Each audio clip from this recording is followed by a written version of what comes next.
तो पुण्यात्माओं, ये कोई बालकों का ज्ञान नहीं। ये ना सोचना कोई डूम बाट के गीत और कोई वैसे रोजी रोटी के लिए बहका रहा हो किसी को। ये आंखों देखा, उन संतों ने बताया, भगवान ने आके बताया, और ये सारा ज्ञान आपके रूबरू हो रहा है। ये दास बताने लग रहा है आपको। तो इस गंदे लोक से निकलने का ईब सु अवसर है। परमात्मा कहते हैं समझा है तो सिर धर पाओ और बहुर नहीं रे ऐसा दाओ।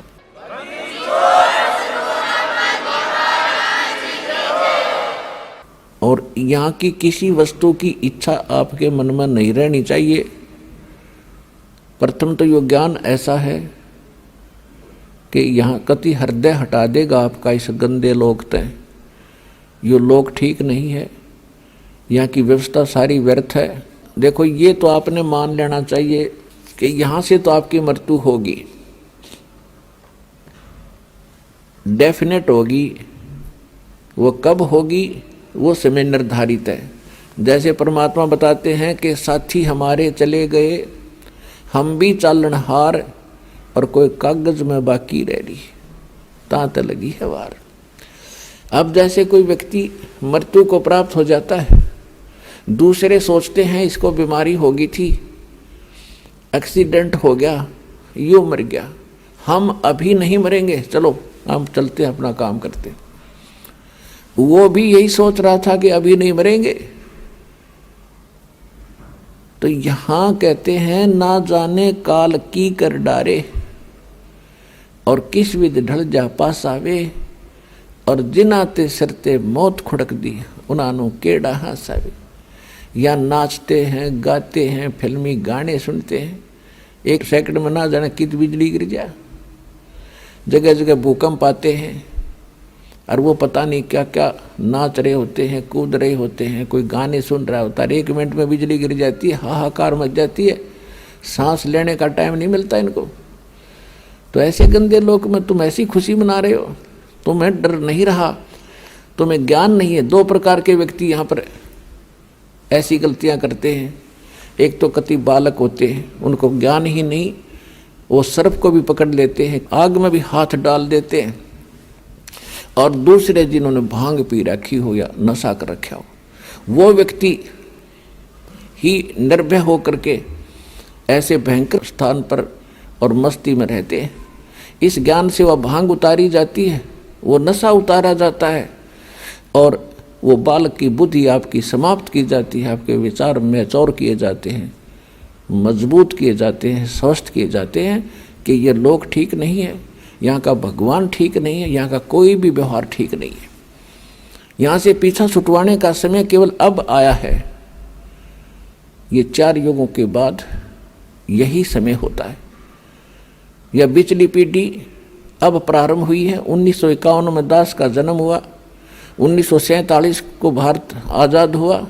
उसके बाद शिक्षा धीरे धीरे पनपी है, ना कोई शिक्षा के निकट नहीं जाता था। और अब शिक्षा की इतनी आवश्यकता महसूस करवा दी भगवान ने, दया करी दाता ने, कि बच्चा बच्चा पढ़ा दिया अपने सब ने।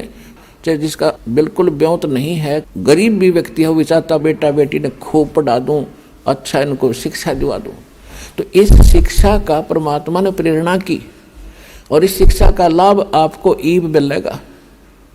यहाँ बड़ी अच्छी बात है, शिक्षा ग्रहण कर ली, पढ़ लिए बच्चे, बहुत अच्छी ट्रेनिंग भी कर गए।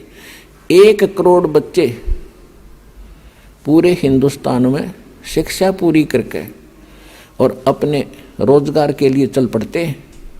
कितनों को नौकरियां मिलती हैं? मान लीजिए 10% ने 10 लाख ने मिल गई 1 वर्ष में नौकरी, तो 90 लाख क्या कर रहे हैं? उनको तो कोई राहत मिली नहीं, अपना वही दैनिक कार्य जो परंपरागत होता है उसी को कर रहे हैं। तो इसका उद्देश्य ये था दाता ने आपको शिक्षित कराने का कि आप भगवान पहचान सकते हो और सदग्रंथों को देख सकते हो, विश्वास कर सकते हो। कबीर इज गॉड, हमारे सदग्रंथ क्या बताते हैं। और इसको जानकर आप फिर सतलोक की भी इच्छा करोगे।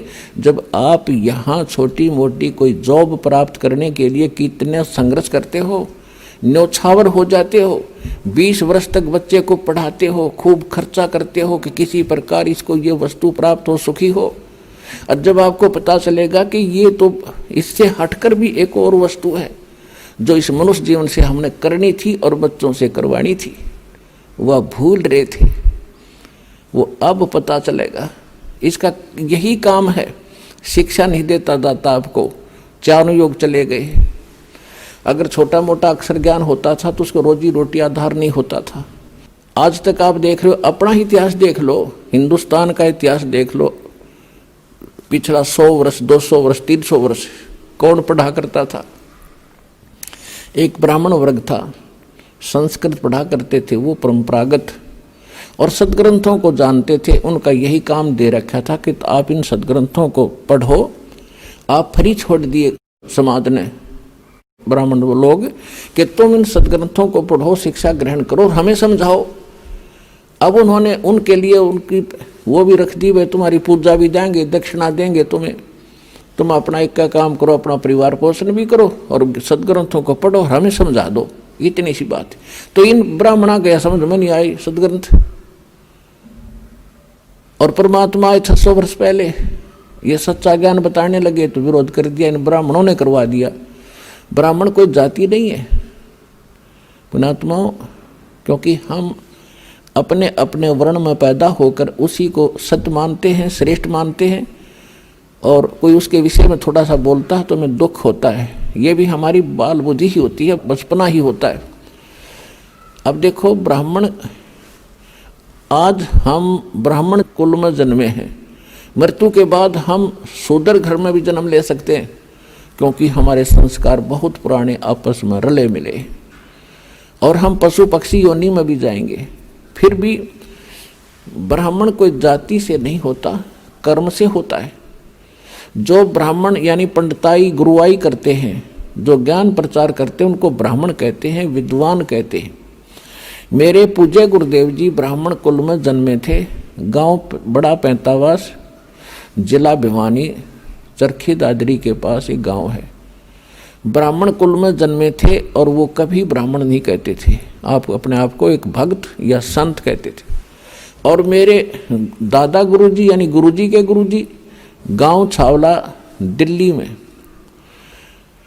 गांव छावला दिल्ली के वो जाट थे, और 15-16 वर्ष की आयु में मेरे परदादा गुरुजी के साथ वो चले गए थे, यानी उनके गुरुजी के साथ। और उन्होंने, मेरे जो परदादा गुरुजी थे, उन्होंने मेरे दादा गुरुजी को शिक्षा ग्रहण करवाई, इंटेलिजेंट थे, काशी विद्यापीठ से उनको पढ़ाया, 4 विषय के आचार्य बन गए वो, और उनको पंडित चिदानंद नाम से जाना जाने लगा, पंडित ब्राह्मण।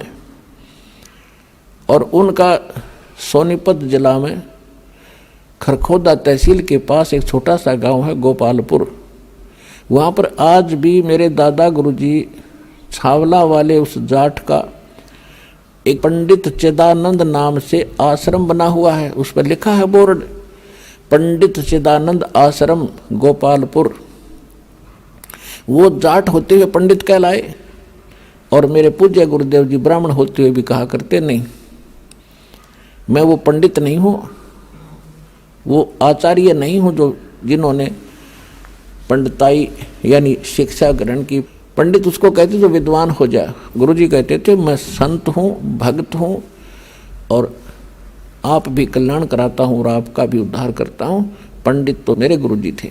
तो इसी प्रकार जो दास आपको ये कह रहा है, जिनको सदग्रंथों का ज्ञान होता था हम उनको पंडित कहते थे। ब्राह्मण उसी को कहते हैं, भक्त को ब्राह्मण कहते हैं। ब्राह्मण उसको कहते हैं जो परमात्मा से परिचित हो जाता है, ब्राह्मण सोए जो ब्रह्म पहचाने। तो कहने का भाव यह है कि उन पंडितों ने जिन्होंने इन सदग्रंथों को पढ़ा वो विद्वान बने, वो इनको समझ नहीं सके। पढ़ना अन्य चीज होता है, समझना मूल वस्तु है। गुरु बिन काहू न पाया ज्ञाना, जो थोथा बुस छिड़े मूड किसाना। भाई सतगुरु बिन काहू न पाया ज्ञाना, जो थोथा बुस छिड़े मूड किसाना। भाई गुरु बिन वेद पढ़े जो प्राणी, समझन सार रहे अज्ञानी। तो पुण्यात्माओं, इस दास से पहले और उन महापुरुषों के अतिरिक्त जिनको भगवान सीधे मिले या परमात्मा के अतिरिक्त इस विश्व में किसी को भी अध्यात्म ज्ञान नहीं था। ये सभी वेद ज्ञान विरुद्ध साधना बताते और करते रहे ब्राह्मण होकर के। ये सभी अज्ञानी थे। पुण्यात्माओं, ये शब्द यदि कहीं कहा जाए बगैर प्रमाण के तो इंसान का गला नहीं उतरा, बल्कि नू का यो मूर्ख आदमी है सब न अज्ञानी बतावे। अज्ञानी का अर्थ है जिनको अध्यात्म ज्ञान नहीं, वेद ज्ञान नहीं, गीता ज्ञान नहीं, पुराणों का भी वो ज्ञान नहीं, यानी हमारे सदग्रंथों से अपरिचित जो गुरु हैं वो अज्ञानी हैं और वो गुरु पद बेशक प्राप्त किए हैं।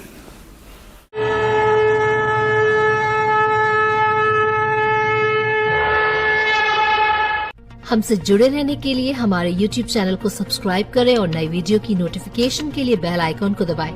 अगर आप ये वीडियो Facebook पर देख रहे हैं तो लाइक जरूर करें और ज्यादा से ज्यादा शेयर करें। धन्यवाद।